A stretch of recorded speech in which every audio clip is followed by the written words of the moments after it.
Hi there, and welcome to this week's episode of the Henchman film YouTube series. Today I want to have a look at one of the key themes in the Henchman, and that is of good versus evil. And why is it so important? Well, number one, it's a universal human concept. It's been around since, well, ever since humans have really been around, since we've been able to tell stories. Good and evil doesn't exist in nature, and that's a really important point because it makes good and evil subjective. And I want to explore a little bit about that today because it's important to understand Phil's character and sort of how his development, how his progress occurs throughout the film.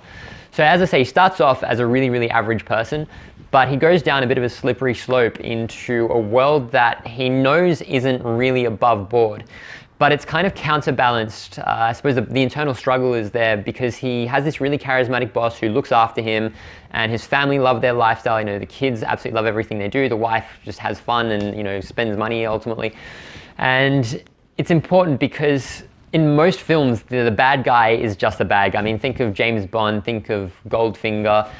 They're just evil. Like, there's not too much to them.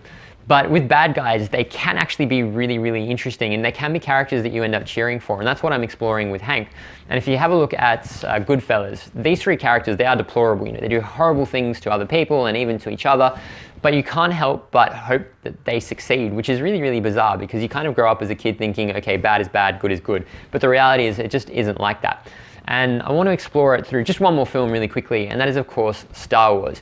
So if you have a look at Episode 4, you have Darth Vader, who, at the beginning at least, you think is this really archetypal villain who, you know, just needs to be killed, and that will be the end of the series or the end of the movie.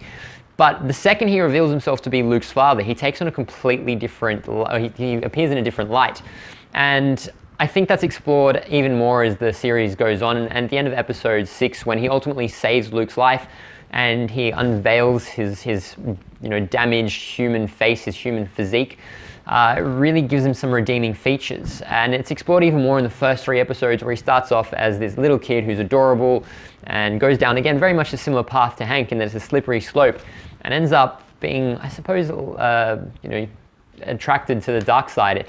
But here in Star Wars, it is a little bit more black and white. With the Henchman, the entire point of Hank's character is to say that there is no good and bad. It's just a perspective. So if that sounds like something you'd want to see a film of in, you know, in a lighthearted way, please make sure you are following me on all of the social medias, and please share this and use the hashtag #GetTheHenchman to Will. Thank you so much, guys. Cheers.